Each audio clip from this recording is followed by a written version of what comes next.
오늘은 대우리문답 172문답을 함께 고백하면서 성찬 받기를 두려워하고 주저하는 신자의 경우에 어떻게 하면 좋은가를 함께 생각하겠습니다. 172문에 수정된 본문을 알려드렸습니다. 172문, 자기가 그리스도 안에 있는 것이나 자기가 합당한 준비가 되었는지 의심하는 사람이 주님의 성찬에 나아갈 수 있습니까? 답, 자기가 그리스도 안에 있는지 혹은 자기가 주님의 성찬의 성례에 합당한 준비가 되었는지 의심하더라도 그 점에 관하여 아직 확신에 이르지 못하였을 뿐이지 참으로 그리스도 안에 있는 사람일 수 있습니다.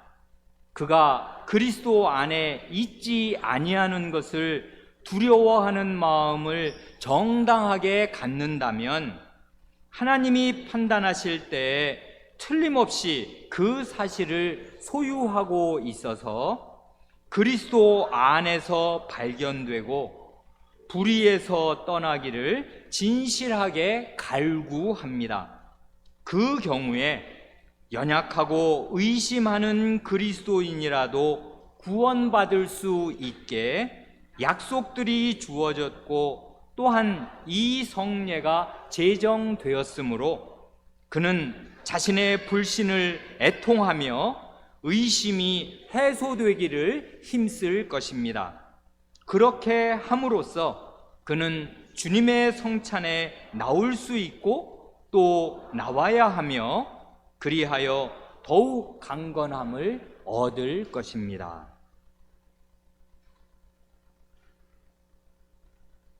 참 좋지요. 이 대우리문답 172문, 이 172문이 이 요리문답의 아주 따뜻하고 목회적인 성격을 잘 보여주는 빛나는 지점들 가운데 하나이겠습니다. 이 대우리문답을 작성하신 우리 믿음의 선조들은 참 좋은 목사님들, 참 훌륭한 그 목사님들임에 틀림이 없습니다. 172문답은 내가 과연 그리스도 안에 있는 사람이 맞냐 하고 의심하는 사람, 내가 과연 성찬을 받을 합당한 준비가 되어 있냐, 아마 안 그런 것 같다, 못 미치는 것 같다 하고 의심하는 사람이 어떻게 해야 하는가를 교훈합니다. 물론 사람마다, 신자마다 정도 차이는 있겠습니다마는 이런 의심으로 괴로움을 겪지 않은 신자는 아마 거의 없을 것입니다. 양심적인 신자일수록, 특별히 성격이 예민하고 아주 민감한 그런 신자들일수록 성찬을 앞두고 이런 의심에 시달리게 됩니다. 그래 우리의 이 대우리문답을 작성한 선조들은 따뜻한 그 목회자의 심정으로 이런 사람들이 어떻게 해야 하는가를 잘 알려주고 그 사실을 자체를 다룹니다. 우리는 이런 대우리문답의 따뜻하고 목회적인 특징을 예전에 81문답에서도 경험한 일이 있습니다. 81문답? 그게 언제야? 그거 아마 안 가지고 계신 분도 많죠. 큰 책으로 묶인 거니까요. 이제 우리가 분권을 하느라고 이 뒷부분만 가지고 계신 분들도 꽤 많을 텐데, 그거 우리가 고백하고 배운 지가 그때가 2017년 10월이어서 이제 2달 모자른 2년 전이어서 그거 기억에 다 붙잡아 놓고 있을 재간은 별로 없고, 81문의 내용이 이런데 그걸 이렇게 생각하시면 이 172문을 이해하시는데 조금 도움이 됩니다. 그래서 제가 그때 우리가 고백했던 거 다시 낭독합니다. 81문. 참된 신자는 누구나 자기가 지금 은혜의 상태에 있고 장차 구원받을 것을 언제든지 확신합니까? 하고 묻습니다. 질문 의미심장하죠. 참된 신자는 누구나 확신을 가지고 있습니까? 이렇게 묻습니다. 답은 뭐냐 하면 은혜와 구원에 대한 확신이 믿음의 본질에 속하지 아니하므로 참된 신자는 그 확신을 얻기까지 오래 기다려야 할 수 있고 그 확신을 누린 후에도 다양한 언짢음과 죄와 시험과 버림당한 상태로 말미암아 확신이 약하게 되고 중단될 수도 있지만 하나님의 성신께서 임재하셔서 도우시는 까닭에 완전한 절망에 빠지는 일은 없습니다. 이렇게 고백하였습니다. 그러니까 여기 지금 81문에서 아주 잘 가르쳐 주는 것 중에 하나가 뭐냐 하면 믿음과 확신을 구분하는 것입니다.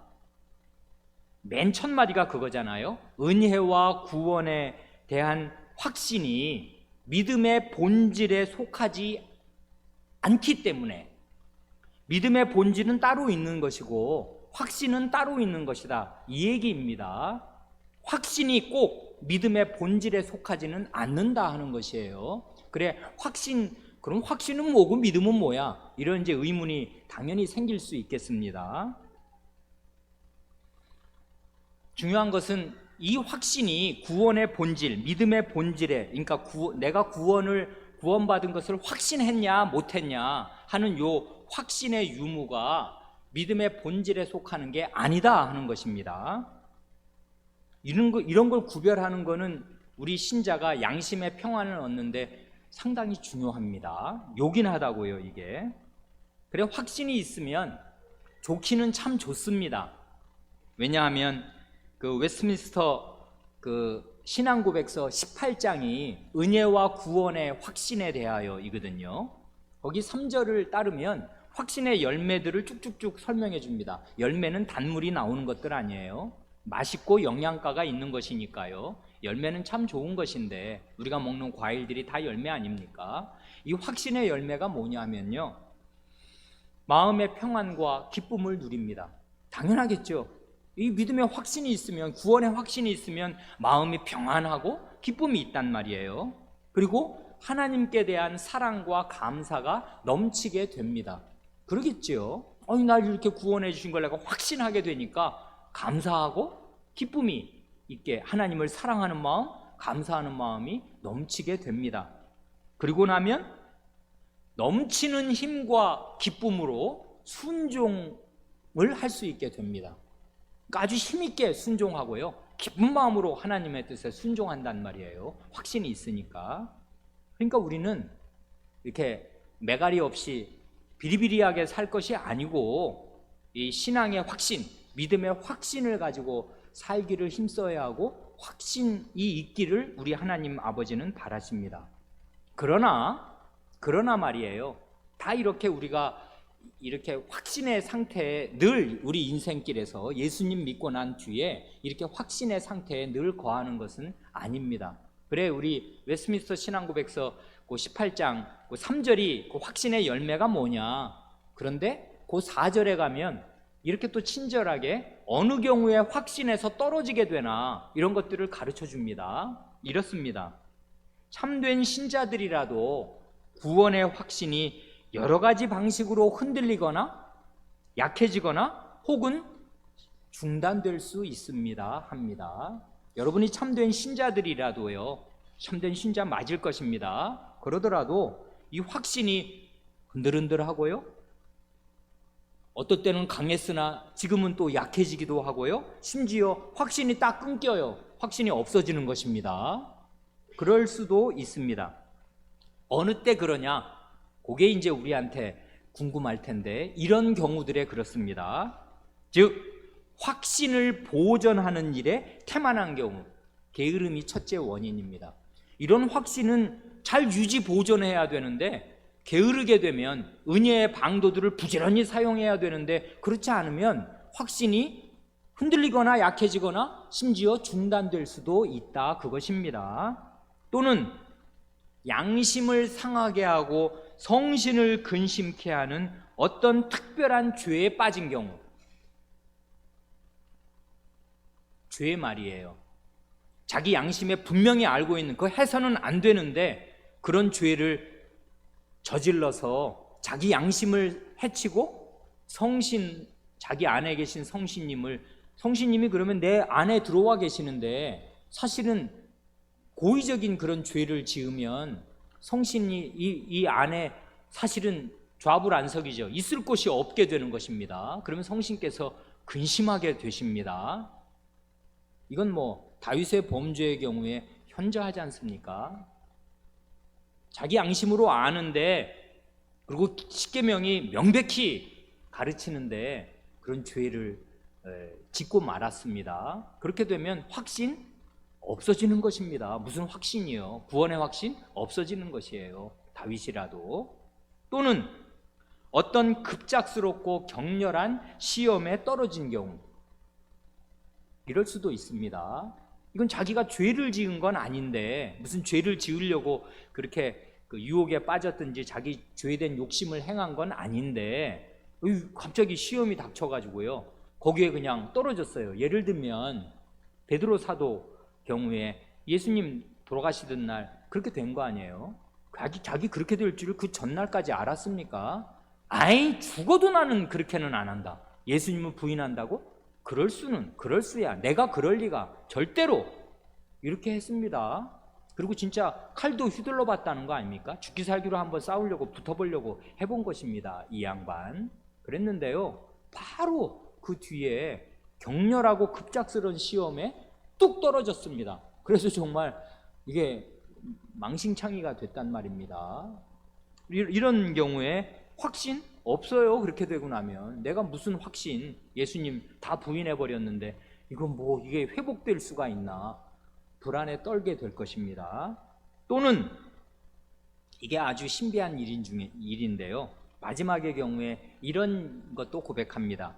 하나님께서 그분의 얼굴빛을 감추셔서 그분을 경외하는 자라도 흑암 속에서 빛이 없이 살도록 하시는 경우에 그런 경우 등이 있습니다 합니다. 이건 우리가 다 일일이 헤아릴 수가 없어요. 그래, 예전에 한번 제가 말씀드린 일도 있는데, 그 목사들의 전기를 읽어보면 아주 경건하고 훌륭하게 이를 데 없는 정말 세계적인 목사들이라도요, 어떤 긴 시간을, 왜 운동선수들 중에 왜 슬럼프라고 있지 않습니까? 목사가 슬럼프에, 아주 경건한 신자인데, 목사 아니라도 상관없는데요, 경건한 신자들이 어느 기간 동안을 슬럼프에 빠지는 경우가 있습니다. 그걸 어떻게, 이게 내가 이러면 안 되는 줄 다 아는데 거기서 벗어나지를 못해요. 아주 힘들다고요. 그래, 얼굴이 잿빛이고 아무 힘이 없고 굉장히 힘든 기간을 보냅니다. 그럴 때가 있어요. 그럴 수가 있단 말입니다. 그래, 우리 이 성경을 보면 그래요. 예를 들면 욥의 경우는 뭐예요? 아니, 욥은 뭐 어쨌어요? 자기가 뭘 잘못했어요? 어쨌어요? 잘못한 게 없잖아요. 무슨 죄를 지은 것도 없고요, 무슨 갑자기 무슨 유혹이 찾아온 것도 아닙니다. 근데 엄청난 어려움 가운데, 그리고 뭐 한번 어려움 겪고 나니까 엎친 데 덮치고 사람들이 자기를 다 죄 없는 자신을 일사불란하게 공격한다는 거 아닙니까? 그러니 이 세상에서 전혀 마음 둘 곳이 없게 되고, 그러면 이 사람은 가장 어두운 터널 안으로 들어갈 수밖에 없게 돼요. 가장 인생의 어려운 시절을 보내게 됩니다. 그뿐 아니라 오늘 우리가 읽은 시편은 정말 이런 영혼의 침체기에 떨어진 사람들의 절규와 부르짖음으로 가득합니다, 이 시편이. 그래, 이 정말 영혼의 여러 그 스펙트럼들을, 기쁨의, 환희의 찬송도 있지만 이 괴로움의 그 절규도 많단 말입니다. 오늘 우리가 77편 읽었지 않습니까? 그거 보면 정말 그 적나라 하지 않습니까? 거기 뭐 시편 77편 거기 7절부터 9절까지 보면 6가지로 그냥 호소하잖아요.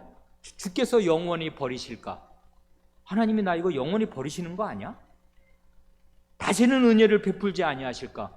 아니 나 다시는 이제 은혜 자리에 은혜 받을 수 없게 되는 거 아니야? 그 인자하심이 길이 다하였는가? 하나님의 인자하심이 그게 언약적 사랑인데 언약적 사랑 이제 다 끝난 거 아니야? 그 허락을 영구히 폐하셨는가? 하나님의 허락으로 내가 구원을 받고 이제까지 여기까지 왔는데 이제 그 하나님이 이제 다시는 그런 허락 나에게 안 베푸시는 거 아니야? 하나님의 은혜 베푸심을 잊으셨는가?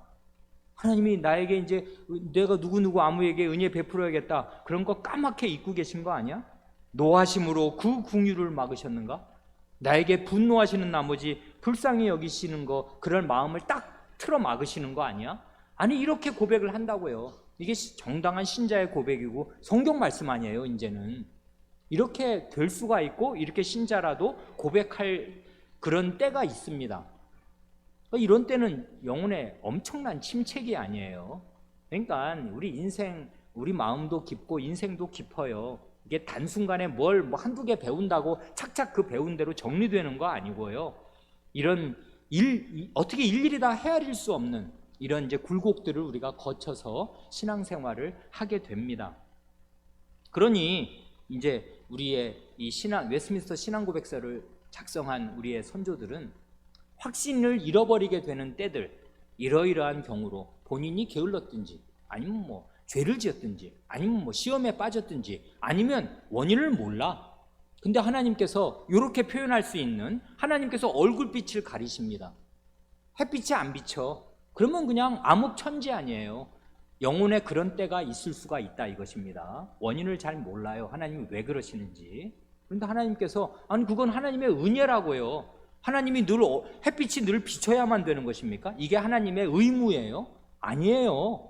하나님이 어느 날 햇빛을 딱 가리시면 가려지는 것입니다. 그건 하나님의 은혜로 늘 비춰주시는 것, 하나님의 의무가 아니란 말입니다. 그러니까 어느 날 하나님께서 우리는 다 헤아릴 수 없는 이유로 은혜의 빛을 딱 닫으시면, 차단하시면 우리는 갑자기 암흑천지를 맞게 되는 것이고요. 그러면 침체기에 들어갈 수밖에 없어요. 아무리 원인을 궁구해봐도 우리로서는 알 수가 없단 말입니다. 인생은 참 깊습니다. 이러는 굴곡들도 있어요. 자, 이러니까요. 이럴 때 확신이 없어져요. 그러면 확신이 없으면 나는 그리스도에게서 떨어진 것입니까? 아닙니다. 그러니까 이 확신은 구원 얻는 그 믿음의 본질과는 구별된다고요. 이런 확신을 잃을 때도 있고 중단될 때도 있고 약해지고 흔들릴 때도 있지만 그렇다고 해서 이 사람이 받은 구원에서 떨어지거나 그러는 것은 아니다 하는 것입니다. 그래 확신과 믿음을 일단 구별하는 것이 좋습니다. 그리고 실은 이건 그 요한복음에도 아주 잘 나타나는데요.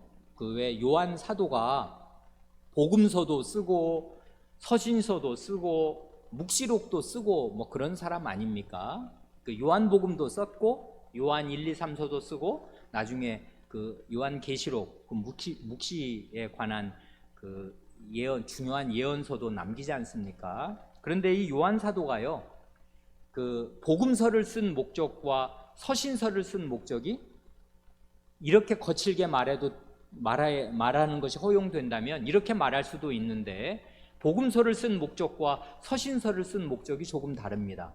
거칠게 말해서 복음서를 쓴 목적은 구원 얻는 믿음을 가지게 하려고 썼습니다. 그렇다면 서신서는 왜 썼냐 하면 확신을 가지게 하려고 썼습니다. 그걸 이제 그 요절을 우리가 보면 알 수 있는데요. 요한복음 왜 썼나? 요한복음 중에 아주 중요한 요절이 요한복음 20장 31절 아니에요? 그 마지막 전전장의 맨 마지막 구절 20장 31절 오직 이것을 기록함은 내가 요한복음 이제까지 왜 썼냐 하면요, 오직 이것을 기록함은 너희로 예수께서 하나님의 아들 그리스도이심을 믿게 하려 하며 또한 너희로 믿고 그 이름을 힘입어 생명을 얻게 하려 함이니라 합니다. 요한복음 왜 썼나? 하나입니다. 예수께서 하나님의 아들 그리스도이심을 믿게 하려고 썼습니다. 그러니 이건 믿는 사람한테 쓴 거예요? 안 믿는 사람한테 쓴 거예요? 1차적으로 이건 예수님 아직 하나님의 아들이신지를 모르는 사람, 안 믿는 사람에게 1차적으로는 맨 먼저 이거 왜 썼냐 하면 예수님을 하나님의 아들 그리스도이심을 믿게 하려고 썼고요. 믿으면 뭐가 떨어지는데 그 이름을 힘입어 생명을 얻게 하려고 이걸 썼다고 합니다. 그러니까 안 믿는 사람 믿게 하려고 이 요한복음을 썼다면 요한일서를 쓴 목적은 조금 달라요. 요한일서의 요절 중에 하나가 요한일서 5장 13절이거든요. 내가 하나님의 아들의 이름을 믿는 너희에게 이것을 쓴 것은 너희로 하여금 너희에게 영생이 있음을 알게 하려 함이라 합니다. 이건 지금 하나님의 아들을 안 믿는 사람에게 쓴 게 아니에요. 이건 서신서니까. 서신서는 사도가 교회에게 보내는 편지 아니에요. 교회는 기본적으로 하나님의 아들을 믿는 사람이란 말입니다. 그래서 내가 하나님의 아들을 믿는 너희에게 이것을 쓴다. 요한일서 믿는 신자에게 썼습니다. 근데 왜 썼습니까? 너희에게 영생이 있음을 알게 하려고 썼다고 합니다. 그러니 이 요한일서를 받는 신자들은 어떤 상태라고 말할 수 있겠습니까? 하나님의 아들을 믿는 것은 틀림이 없는데 아니 내가 영생 얻은 거 맞아? 나 영원한 생명 진짜 틀림없이 얻은 거야? 왔다리 갔다리 합니다. 확신이 없어요. 말하자면 그런 신자에게, 그건 믿음이 있는 거지, 그런 믿음이 있는 신자에게 확신을 가지게 하려고, 무슨 확신이요? 영원한 생명 얻은 거지 하는 확신을 갖게 하려고 요한 이 일서를 썼다고 이렇게 우리가 그냥 거칠게 말할 수 있습니다. 그러면 어떻게 확신을 얻는데요? 그 앞에 요한일서 5장 11, 12절이, 요건 13절이고 방금 인용한 말씀은 11, 12절이 그 확신 얻는 비결을 또한 가르쳐 줍니다. 또 증거는 이것이니 하나님이 우리에게 영생을 주신 것과 이 생명이 그의 아들 안에 있는 그것이니라. 하나님의 아들을 믿는 자에게는 영생이 있고 하나님의 아들이 있는 자에게는 영생이 있고 하나님의 아들이 없는 자에게는 영생이 없느니라 합니다. 그러니까 영생이 내게 있냐 없냐를 아는 비결이 뭐냐면 하나님이 우리에게, 하나님의 아들을 믿는 우리에게 영생을 주셨는데 이 영생이 내게 있냐 없냐를 아는 비결은 뭐냐면 하나님이 이 영생을 우리에게 주실 뿐만 아니라 이 영생을 하나님의 아들 안에 두셨다, 그것입니다. 그러니까 사실 영생이라는 건 이걸 뭐 어떻게 보면 보이는 것입니까? 갑자기 느낌이 탁 오는 것입니까? 어렵단 말이에요. 이게 내게 영생이 있는지 없는지. 그걸 아는 방법이 뭐냐 하면 그리스도가 내 안에 계신지 아닌지, 내가 그리스도를 소유하고 있는지 아닌지 그걸 확인하면 됩니다. 왜 그러냐면 하나님이 영생을 그리스도 안에 주셨기 때문에 그래요. 이 생명이 그의 아들 안에 있는 그것이니라. 그러니까 영생은 다른 데 있는 게 아니라 사실은 그리스도 자체가 영생이고, 이렇게 표현한다면 그리스도 안에 있습니다, 영생은. 그러니까 그리스도를 내가 가지고 있으면 그리스도 안에 있는 영생은 딸려오는 것입니다. 그래, 이런 방식으로 내가 하나님의 아들을 믿는 너희에게 이것을 쓴 것은 너희에게 영생이 있음을 알게 하려 함이라 합니다. 그래, 이런 복잡한 얘기가 뭔 말인지 잘 논리를 따라갈 수 없는 우리 어린 사람을 위해서 제가 옛날에 이런 예를 든 적이 있습니다. 이 성경책이 예수 그리스도는 말씀이기도 하니까요, 또 다른 이름이 말씀이신 예수 그리스도, 이 성경책이 예수 그리스도라고 한다면 예를 들면 뭐 볼펜이라고 해도 좋고 이 시계라고 해도 좋은데요, 이 시계가 영생이라고 하면 이 생명이 그의 아들 안에 있는 그것이니라 이것입니다. 그래, 아들이 있는 자에게는 생명이 있고 하나님의 아들이 없는 자에게는 생명이 없습니다. 영생은 어디 있는 거예요? 하나님의 아들 안에 있다고요. 그래, 내가 이 아들을 가지고 있냐 안 가지고 있냐 그걸 따져보면 됩니다. 그러면 영생을 가지고 있냐 안 가지고 있냐를 알 수 있게 되고 확신할 수 있게 됩니다. 이거를 확신하게 하려고 이 요한일서를 썼습니다. 그러니까 이 벌써 사도도예요. 요한 사도도 믿음과 확신을 말하자면 이런 식으로 약간 구분하는 것입니다. 요한복음에서는 구원의 필수적인, 절대로 없으면 안 될 그 하나님의 아들 그리스도를 믿는 믿음을 가지게 하려고, 그리스도가 누구냐, 무슨 말씀하셨고 무슨 일 행하셨냐를 잘 소개했다면은 이미 예수 그리스도를 그렇게 믿은 그리스도인들이 이제 확신을 가지고, 영생을 내가 얻었다는 확신을 가지고 살게 하려고 요한일서를 썼다, 그것입니다. 그래, 우리의 이 대우리문답을 쓴 대우리문답의 해설서를 쓴 어떤 신학자, 좋은 목사님이 믿음과 확신을 이렇게 흥미로운 예를 가지고 구분하는 걸 보았습니다. 이게 아마 참고적으로 우리 교우 여러분들에게도 그냥 한번 들어두시면 도움이 될 줄로 알아서 소개하고 싶습니다. 이분은 이렇게 믿음과 확신을 예를 들어서 재미있게 설명합니다. 예를 들면 출애굽 때 말이에요. 첫 출애굽, 6월절 의 모태가 되는 그날 말이에요. 애굽을 430년 있었습니까? 400년 살았던 애굽을 탈출하던 그날 밤에 하나님께서 모세를 통해서 말씀하시지 않습니까? 그 밤에 1월 14일 밤, 그 밤에 내가 이 땅 애굽 전역에 있는 마다들과 짐승의 첫 새끼는 다 죽인다. 틀림없다. 이미 그 전에 그걸 믿을 만한 9가지의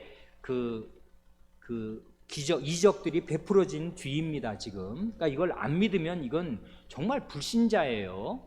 그러니까 믿을 만한 충분한 증거를 9가지 재앙으로 이미 능력과 그 신실함을 입증하신 뒤에 맨 마지막 10번째 재앙으로 내가 오늘 밤, 이제 그날 밤, 며칠 지나고 나면 그날 밤 애굽 안에 있는, 그건 이스라엘 백성이라도 예외가 아닙니다. 애굽 안에 있는 모든 사람의 모든 집안의 맏자식은 다 죽인다.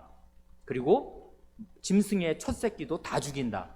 그런데 유일하게 사는 방법은 양의 피를 집 문설주와 상인방에 디귿자로 이렇게 바르면 되는 거죠. 말하자면 점 찍든지 이렇게 피를 이 좌우 설주와 이 상인방에 바르는 것이다. 이렇게 이제 모세를 통해서 알려주셨단 말입니다. 이게 하나님의 말씀이고, 이건 말하자면 구원과 심판의 말씀 아니에요. 이걸 믿으면 구원을 받는 것이고, 이거 안 믿으면 그 집안 말하자면 도륙 나는 것입니다. 자, 이렇게 하나님의 말씀을 주셨어요. 그래, 두 집이 있다 이것입니다. 이건 예를 들어서 이분이 재밌게 설명하는 거예요. 두 집이 있습니다. 이스라엘의 두 집. 두 가장이 있는데, 한 가장은 하나님의 9가지 재앙도 다 보고 이 10번째 말씀을 철석같이 믿습니다. 하나님이 양의 피를 바르면 우리 집 아들, 짐승의 새끼들 전혀 안 치시고 안 죽이신다고 약속하셨다. 이건 난 믿는다. 틀림없지. 하나님 말씀대로 될 거야. 그러니 양을 잡아서 10일 날 잡잖아요. 그래서 이제 나흘 정도 보관하고 있다가 이제 이 양을 그날 저녁에, 그날 해 떨어질 때 잡아서 문에다가 바르고 방에 들어와 있습니다. 나돌아다니면 안 돼요. 문 안에 딱 들어와 있습니다. 그리고 나서는 야, 밤 늦었다. 얼른들 자라. 애들 재우고 자기도 편안히 자려면 잡니다. 왜 그러냐면 양의 피를 이미 발랐고 하나님의 말씀을 확실히 믿습니다. 자, 그렇습니다. 근데 방금 이렇게 천둥이 치듯이 천둥치는 하나님의 말씀을, 겁나는 말씀 들었는데요, 옆에 집 가장은 어떠냐 하면 엄청 불안합니다. 어이씨, 바르긴 발랐는데 우리 애들 이거 살 수 있는 거야? 야, 자지마. 얀마, 일어나. 지금 잘 때냐? 지금 이 아버지 팔 꼭 붙잡고 있어. 하고서 불안에 떨면서 이거 죽으면 어떻게, 겁난단 말입니다. 죽음의 사자가 우리 집안 들어와가지고 이게 하면 어떻게 되냐고. 저런 피 바른 게 글쎄 무슨 효력이 있을까? 이리 와. 아버지 품에 있어. 하고 애를 안고서 그날 날밤을 샜다 이것입니다. 자, 결과는 어떻게 되는 것입니까? 다음날 아침에 두 집 중에 어느 집 아들이 사는 것입니까? 불안에 떤 집의 아들은 죽었습니까? 죽습니까? 아니란 말이에요. 그 집 아들이 사는 것은 만약에 그 하나님 말씀을 안 믿고 무슨 양의 피를 발라고 갑자기 양을 왜 잡아서 피를 왜 바르냐 그러면 찝찝하잖아. 그거 언제 다 닦아야 되고 그 피냄새 나고 비린내 나고 영 찝찝하다. 그런 짓을 왜 하냐 하고서 하나님 말씀 안 믿으면 어떻게 돼요? 그건 방법이 없는 거지. 아예 불신하면 그는 그 집안은 아들 죽을 것입니다. 짐승 다 죽을 것입니다. 첫 새끼. 자, 그러니까 안 믿으면야 심판을 받고 멸망하는 것이지만 믿기는 믿는데요, 이게 아주 쬐끔 믿어요. 불안에 떤다고 확신이 없어. 그렇지만 믿으니까, 하나님 말씀 믿으니까 바르라니 모세의 말, 모세가 전해준 하나님 말씀 순종해서 발랐습니다. 그러면 어떻게 되는 거예요? 아들은 사는 것입니다. 확신을 가졌다고 그게 아들이 사는 게 아니고요, 하나님의 말씀을 믿는 최소한의 믿음을 가지면 아들은 사는 거라고요. 양의 피 때문에 사는 거지, 내가 그 양의 피 안쪽에서, 문 안쪽에서 확신을 가지고 있냐, 불안해하냐, 요 차이로 구원 여부가 왔다 갔다 하는 게 아니라 그 말이에요. 그러니까 믿음으로 구원받는다 할 때 그 믿음의 대상은 누구예요? 그리스도라고요. 그리스도를 의지함으로 구원을 받는 거지, 내가 이 구원 받을 줄을 내가 확신한다 하는 내 마음속에 형성된 어떤 확신 혹은 약간의 불안, 요 여부로 구원이 왔다 갔다 하지 않는다, 그것입니다. 요걸 잘 구분했다고요, 우리들의 선조는. 요걸 구분하는 게 우리한테 도움이 된다고요, 신앙상에. 그러니까 구원은 어떻게 받는 거야? 확신이 있어야 구원받는 거야? 아니에요. 확신으로 구원받는 게 아니라 그리스도를 의지함으로 구원받는 거예요. 그리스도 때문에 구원받는 것이에요.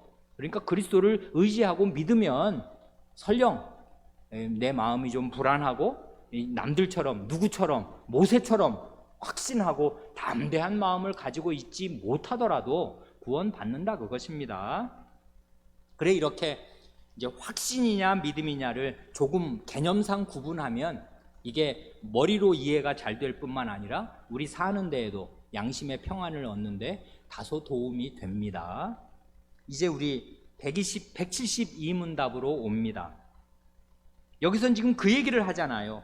자기가 그리스도 안에 있는지, 혹은 자기가 주님의 성찬의 성례에 합당한 준비가 되었는지 의심하는 사람, 말하자면 확신이 없는 사람 말이에요.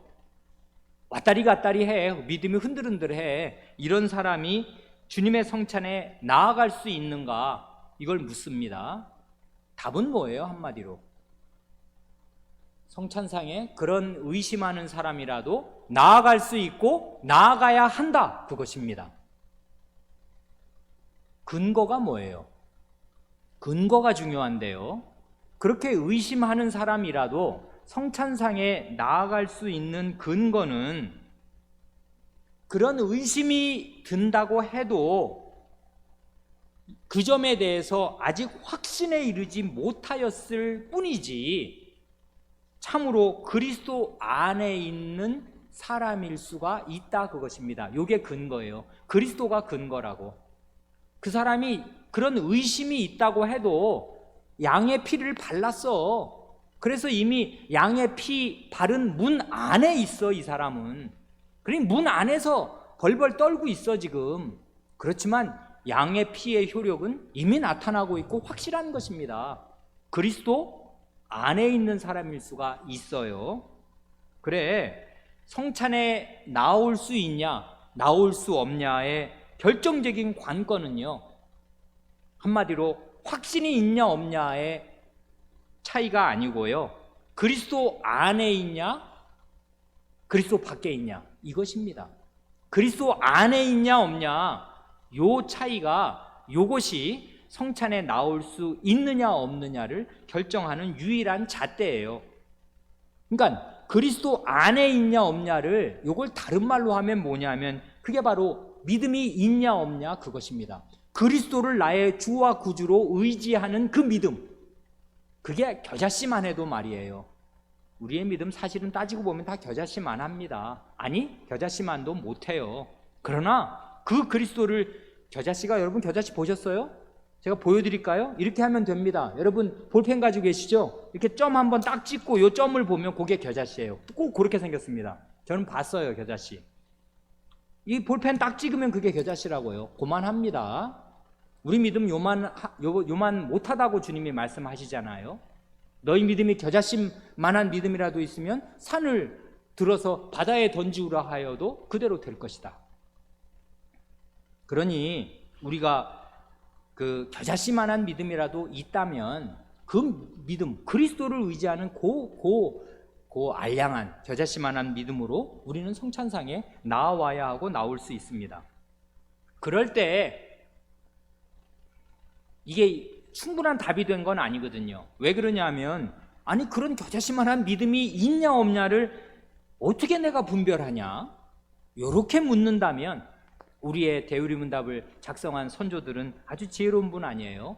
답의 이 172문 답의 두 번째 문장이 그걸 가르쳐 줍니다. 여러분 스스로 점검해 보시라 그거예요. 겨자씨만한 믿음이라도 내게 있냐 없냐를 스스로 어떻게 분별하냐? 요런 게 있으면 겨자씨만한 믿음이라도 있는 것입니다. 요런 게 없으면 그 사람 없는 것입니다. 믿음. 어떻게 해요? 요것입니다. 크게 볼 때 다음 두 가지의 마음 자세가 있으면 그 사람은 겨자씨만한 믿음이라도 있는 사람이라고 스스로 생각할 수 있고 다른 사람도 그렇게 생각할 수 있습니다. 어떤 마음 자세요? 첫째는 이런 마음 자세입니다.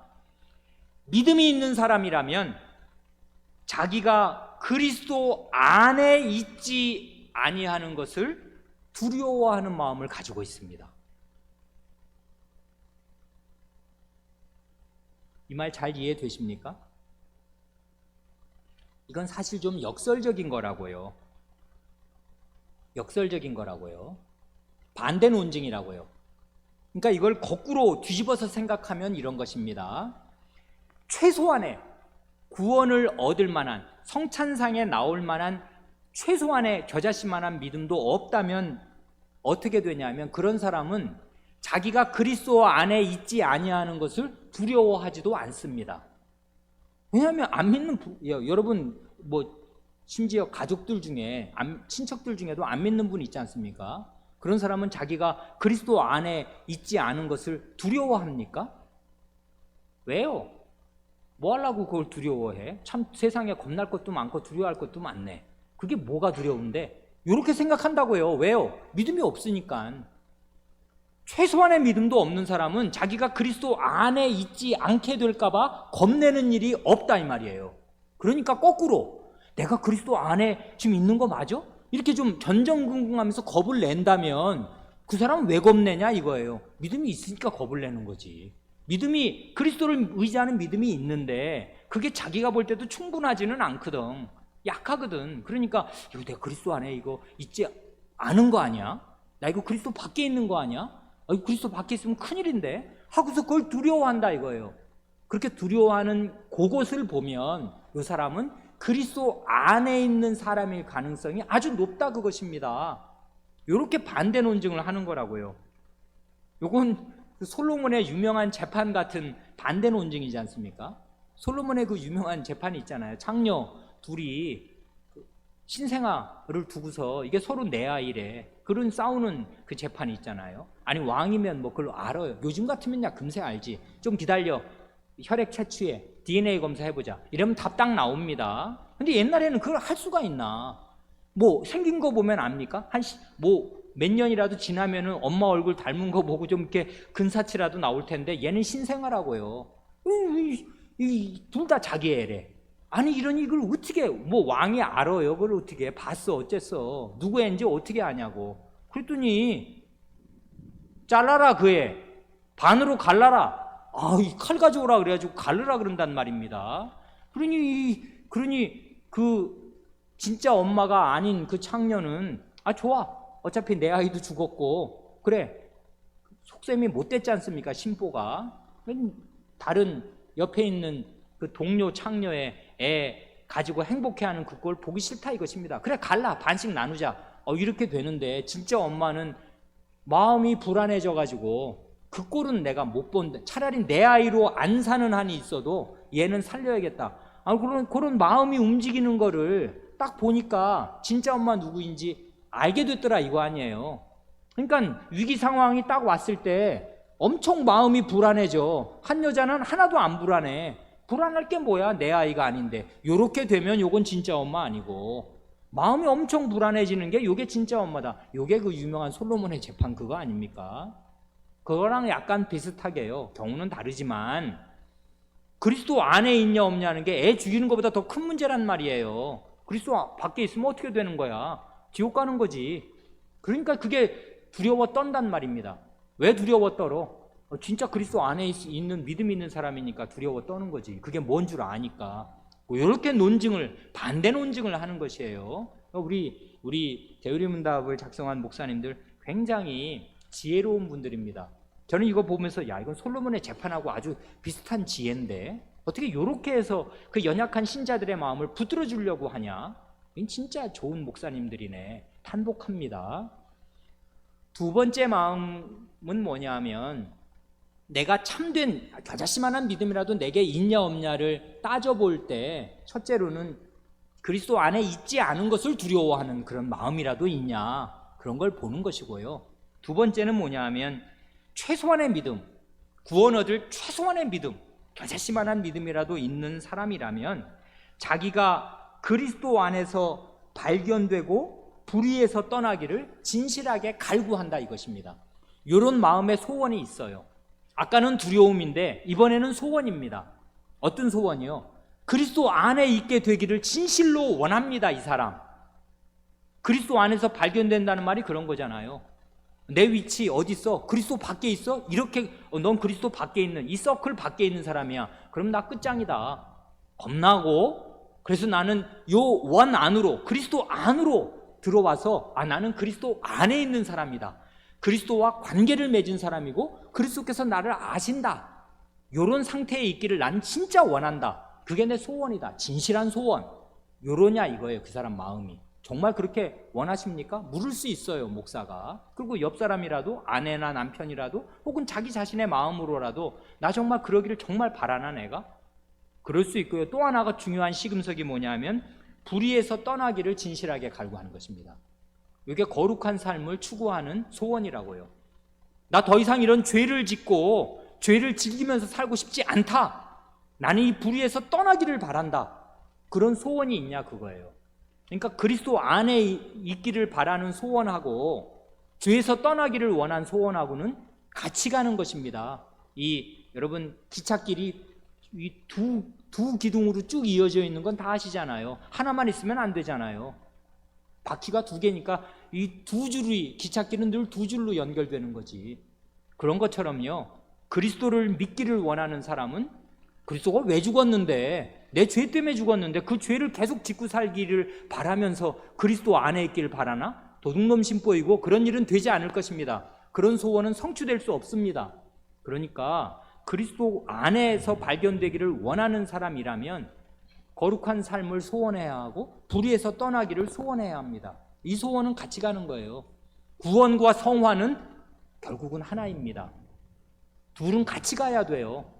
거룩한 삶을 추구하지 않는 그가 원하는 구원, 그건 마음대로 죄 짓자 그거 아닙니까? 그러면 천국이라는 나라는 죄인들의 소굴일 것입니다. 마음 놓고 죄를 짓고 아무런 벌을 받지 않는 세계, 그건 무법천지인 세계지. 그런 천국은 없는 것이고 그런 하나님 나라 없는 것입니다. 그러니까 이런 진실한 소원, 죄에서 떠나기를, 불의에서 떠나기를, 그리고 그리스도 안에서 발견되기를 원하는 이런 소원이 있다면 그는 그리스도 안에 있는 사람일 가능성, 최소한의 구원 얻는 믿음을 가지고 있는 사람일 가능성이 아주 높다 그것입니다. 이런 최소한의 믿음이라도 있으면 성찬상에 나와야 합니다. 왜냐하면 그 이유를 또 그 밑에서 그 괄호 안에서 설명하지 않습니까? 왜 성찬상에 이런 약한 믿음을 가진 사람이라도 꼭 나와야 되냐면요, 하나님이 왜 언약을 주셨는데 바로 이런 연약하고 의심하는 그리스도인들을 붙들어 주시려고 하나님께서 약속을 하신 것이고, 약속은 뭐예요? 이거 내가 틀림없이 보장하니까, 내 이름으로 맹세하면서 보장하니까 이거 믿어라 하고 우리의 그 약한 믿음을 붙들어 주려고 하나님이 그 입을 열어서 우리의 귀에 약속을 들려주신 거 아니에요. 아니면 그냥 구원해 주면 되지 뭐 하려고 약속을 해. 그냥 건져주면 될 거 아니야. 그렇게 하시지 않고 우리에게 말을 한단 말이에요. 하나님이 약속을 내가 이렇게 틀림없이 해줄게, 이거 너 믿어라. 그거 왜 그러시는 거예요? 우리의 약한 믿음을 붙들어 주시려고 하나님이 약속도 하시고, 그리고 이렇게 약한 믿음을 붙들어 주시려고 성찬을 제정하셨다, 그것입니다. 성찬은요, 확신을 가진 사람들을 감별해 내기 위해서, 확신 가진 사람들에게 도장을 찍어주기 위해서, 너는 합격 됐어, 너는 확신을 가졌네, 1등 신자, 이런 사람 1등급 한우 도장 찍어주려고 성찬을 만드신 게 아니에요. 이런 약한 사람들, 내가 그리스도 안에 있는 거 맞나? 불안에 떠는 신자들, 내가 이렇게 약한데 성찬상에 갈 수 있나? 그리스도의 몸과 피를 받을 때 이게 정말 염치 없는 일 아니냐? 이렇게 불안에 떠는 신자들을 위해서 성찬을 제정하신 것입니다. 약한 신자들을 붙들어 주시려고. 그래, 뭐 복음서 다 그런데요, 성찬 받기 전에 앞뒤에 제자들의 상태를 한번 보세요. 가관입니다. 정말 제자들의 그 저열한 상태라는 거 가관인데요, 그리스도께서 그 본질을 통투히 뚫어보시고 그 저열한 상태를 가장 잘 아셨습니다마는, 그런 자기 사람들을 끝까지 사랑하시고 그 사람들을 붙들어 주시려고 까놓고 얘기해서 요 성찬 먹은 그 빵과 포도주가 다 소화되기도 전에 윗속에 남아있고 대장 속에 남아있을 때 베드로는 예수님을 부인한단 말이에요. 그걸 주님이 아셨단 말입니다. 성찬 먹어봐야 소용이 없다는 거, 성찬 먹은 그 입이 아직 포도주 향기가 완전히 증발되기도 전에 그리스도를 부인할 거라는 거 주님이 아신 상태에서 그런 사람 붙들어 주시려고, 그래 내가 너 같은 사람 위해서 피 흘린 거 아니야, 이게 이 증거야 하고서 성찬을 제정하셨단 말입니다.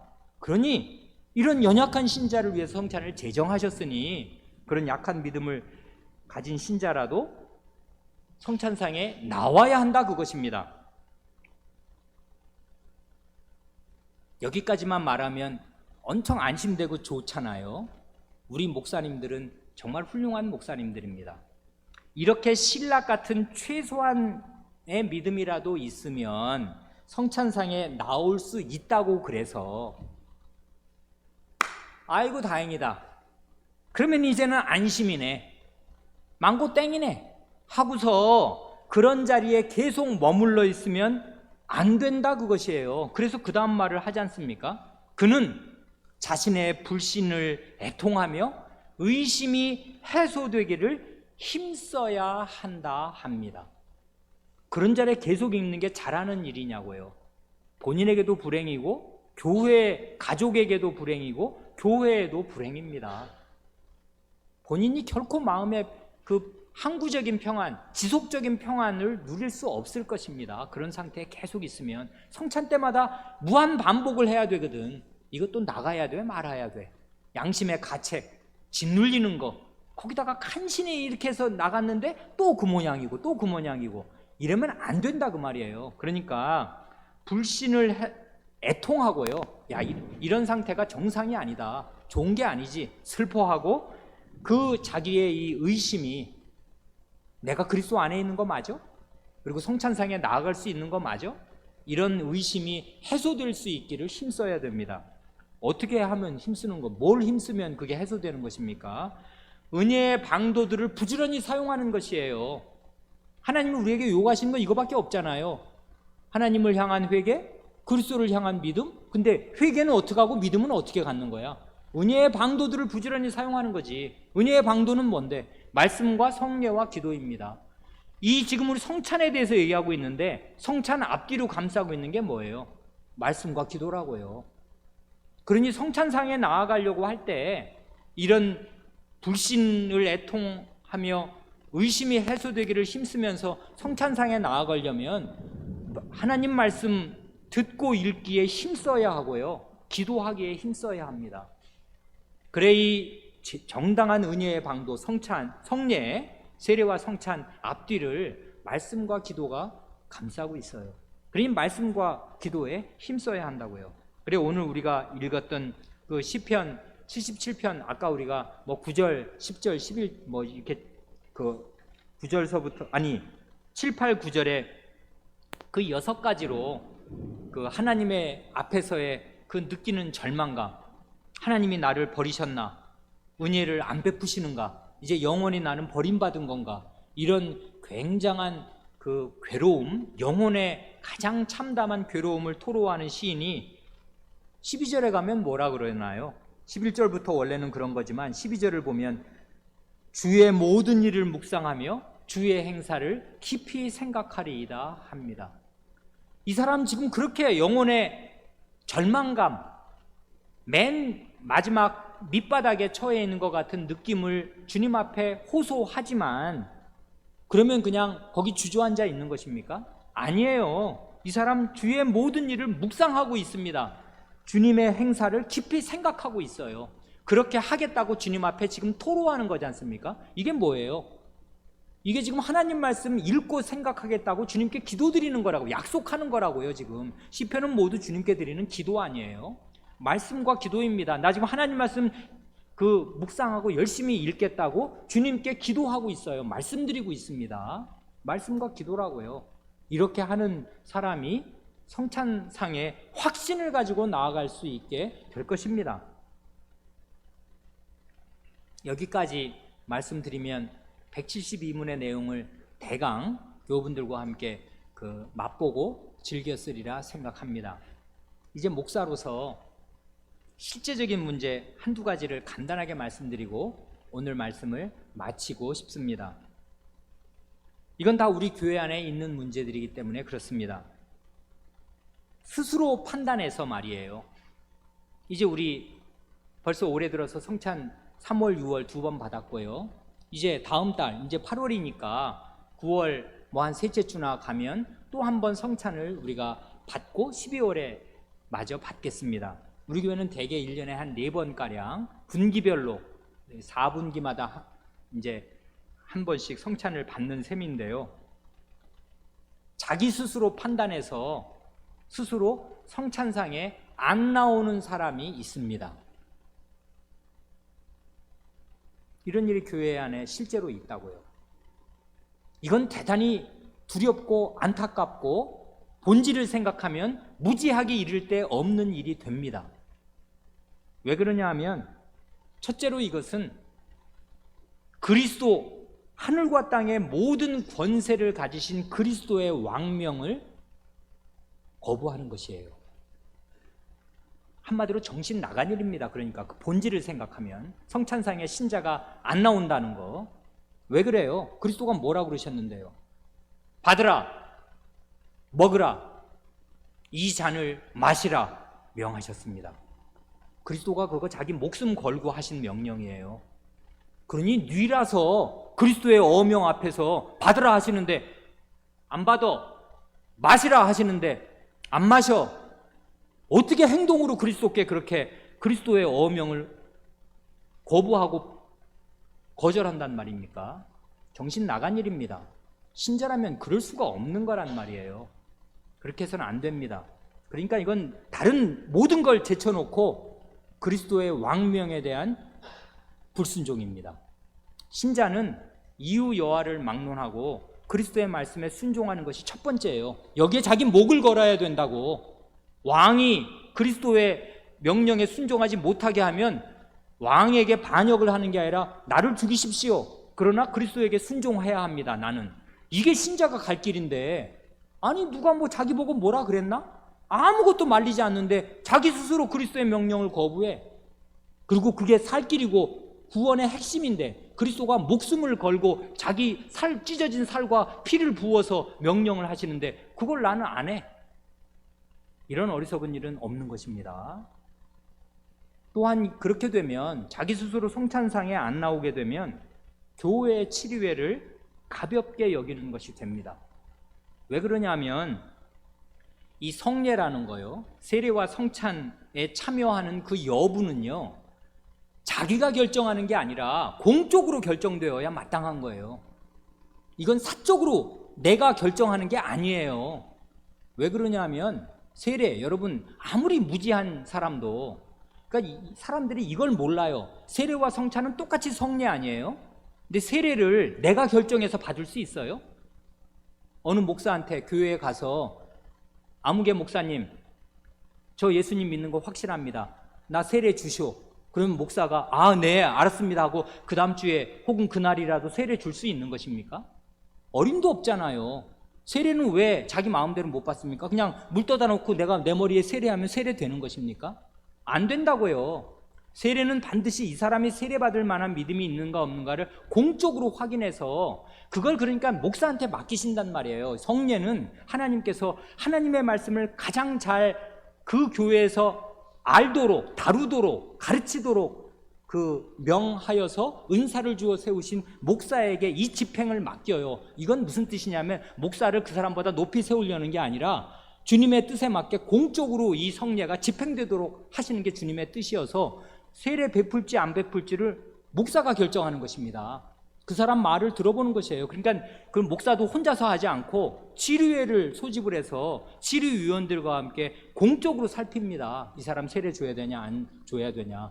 세례와 똑같은 게 성찬이란 말이에요. 같은 성례 아니에요. 근데 성례는 자기가 집에서 결정해. 나 오늘 성찬에 안 나가야겠다.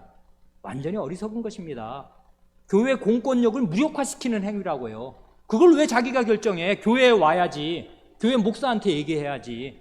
목사님, 저 상태 이렇습니다. 이 성찬 받을 수 있습니까? 없습니까? 목사한테 묻고 치료회에 와서 물어야지. 그걸 자기가 뭔데 자기가 결정하냐고요. 그럼 세례 자기가 받지 그랬어. 왜?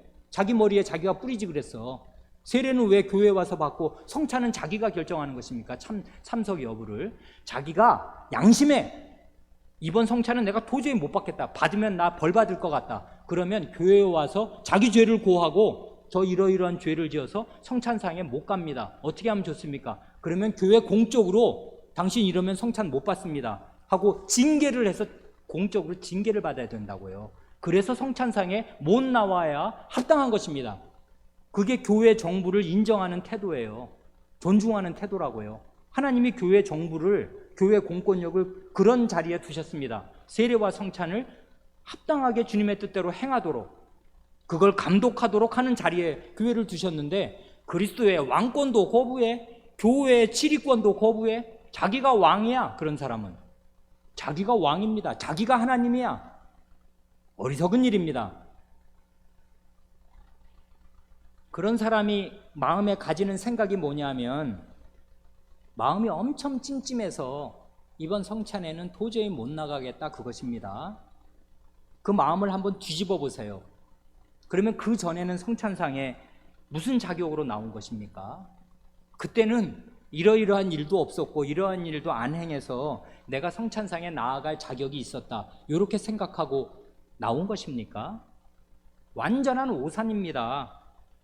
그건 자기를 의지하는 거지, 자기 행위를 의지하는 거예요. 그리스도의 피와 살을 받는데 내가 요런 자격이 있고 이번 주는 그래도 그나마 깨끗하게 살았어. 죄를 좀 덜 졌거든. 그러니까 요럴 때는 성찬상에 나아갈 수 있고, 이번에는 마누라한테 엄청 폭발을 했거든. 그래, 이건 도저히 내 성찬 못 받겠다. 이래서 자기가 못 나간다면 자기 행위를 따라서 그리스도의 피를 받을 수도 있고 그리스도의 피를 받을 수도 없고 그런 것입니까? 이 사람은 처음부터 구원론이 잘못되어 있는 거예요. 성찬상에 나아가는 것은 자기 행위의 공로를 따라서 뭘 좀 잘한 게 있으면 그 공로 의지에서 나는 좀 받을 자격이 있고, 뭘 좀 잘못했으면 내가 잘못했으니까 염치 없어 성찬 못 받고, 그렇게 되는 것이 절대로 아닙니다. 그건 구원론을 스스로 허무는 거라고요. 우리가 성찬 받을 수 있는 근거 없습니다.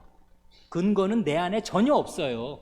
내 안에는 눈꼽만큼도 없습니다. 여러분이 10년 내내 뭘 잘 성경 말씀 읽고 기도했다고 해도 그걸 근거로 성찬에 받는 자리에 나올 수 있냐면 절대로 없다고요. 이건 그리스도의 목숨을 받는 자리인데 무슨 자격으로 그리스도의 목숨을 받아요?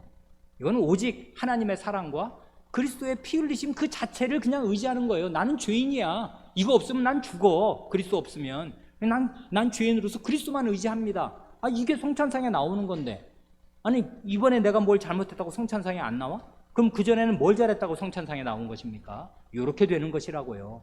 세 가지를 말씀드렸습니다. 스스로 판단해서 성찬상에 안 나오려고 하는 그런 어리석은 그리스도인들, 신자들, 그리스도의 왕명을 거부하고 교회 정부를 무력화시키고 자기의 행위를 의지하는 엉뚱한 길로 가고 있는 것입니다. 그런 생각 싹 씻어버려야 할 것이에요. 성찬상에 나오기가, 그래서 제가 여러 번 말씀드리지 않습니까? 매번 말씀드렸습니다. 이 교회 온 때부터. 뭐라고요? 성찬 시행하기 전에는 목사에게 와서 걱정되는 게 있거나 도움받을 일 있으면 오시라고, 언제든지 목사는 그러라고 두셨으니까 오실 수 있는 거지만 특별히 성찬상을 앞두고서는 더더욱이 목사의 도움이 필요할 것입니다. 그럼 전화하시면 되고, 그날 아침이라도 큰일 났다 싶으면 목사에게 와서 물어야 할 것입니다. 어떻게 하면 좋겠냐고, 내가 이러이러한 죄를 졌는데 성찬 받을 수 있겠냐고. 그럼 목사가 판단한다고요? 치료회가 판단한다고요? 그걸 자기가 어떻게 판단하는 것입니까? 판단 잘한 것입니까? 그게 잘못된 판단이라고요. 그런 걸 싹 뜯어 고치시기 바랍니다. 그런 생각. 또 하나 있습니다. 이건 정반대입니다. 십계명을 위반하는 아주 중대한 죄를 짓고도 그 사실을 몰래 감추고서 명백한 그 죄에 대한 회개의 열매를 맺기도 전에 떡떡 성찬상에 나와서 성찬을 받는 사람도 있습니다. 그러면 어떻게 되는 거예요? 이건 하나님의 말씀이 빼도 박도 못하게 명명백백하게 가르쳐 줍니다.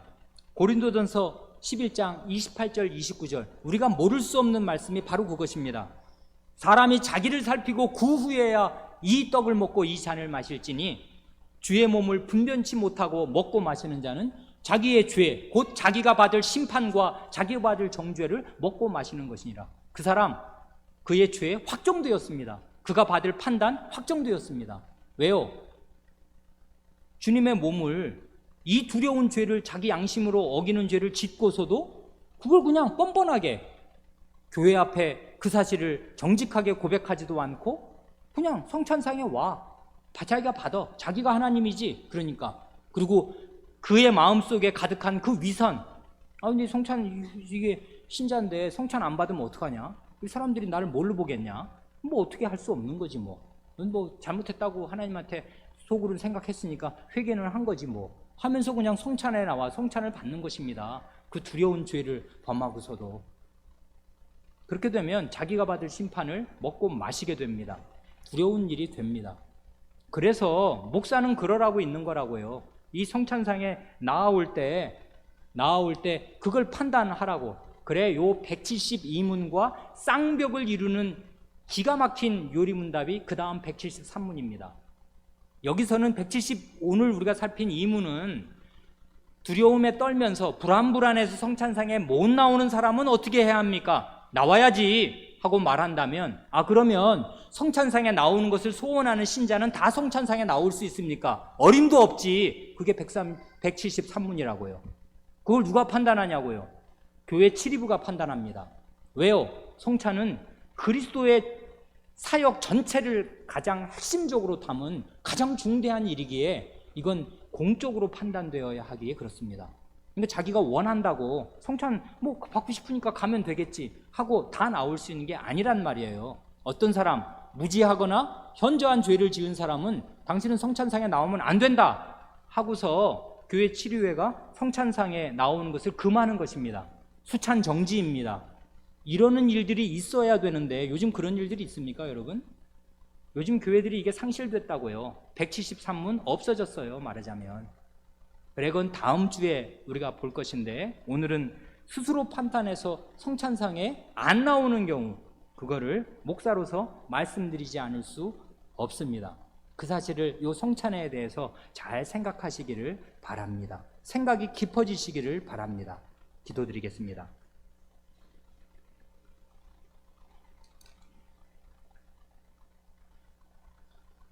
하나님 아버지, 저희는 마땅히 그리스도를 의지해야 할 때로 의지하지 못하오며 이 구주 예수 그리스도를 저에게 주신 하나님 아버지, 구주 하나님을 믿어야 할 때로, 의지하여야 할 때로 믿고 의지하지를 못하옵고, 저희의 믿음은 저희 자신이 보기에도 한심할 지경이 오며 겨자씨만도 못하오며, 차라리 믿음 없이 대부분을 살다가 가끔 정신 차릴 때라야 주님을 간간히 의식하고 간헐적으로 의식할 따름이옵니다. 이런 저희의 불신과 이런 저희의 의심하는 상태를 저희 스스로 한탄하오며 이런 자리에서 벗어나 확신 가운데 들어가기를 바라옵고, 그러기 위하여 더욱 하나님의 말씀을 힘써 배우며 들으며 읽기를 원하오며 주님 앞에 나아가 참되게 기도드리기를 원하옵니다. 저희에게 성찬의 중요함, 성찬의 중요성을 더욱 가르쳐 주셔서 성찬 때마다 저희 교회에 우리 주 예수 그리스도의 살아계신 구원의 은혜가 저희 마음에 저희 교회 안에 가득할 수 있게 하여 주시옵소서. 저희 가운데 믿음이 연약하여지고 마음이 불안하여서 성찬상에 나올 때마다 양심이 찔리고 괴로워하는 성도들의 마음을 위로하여 주시고 이 요리문답의 마음으로 마음을 인도하여 주셔서 믿음을 가지고 기대감을 가지고 성찬상에 나올 수 있게 하여 주시옵소서. 우리 구주 예수님의 이름으로 기도하옵니다. 아멘.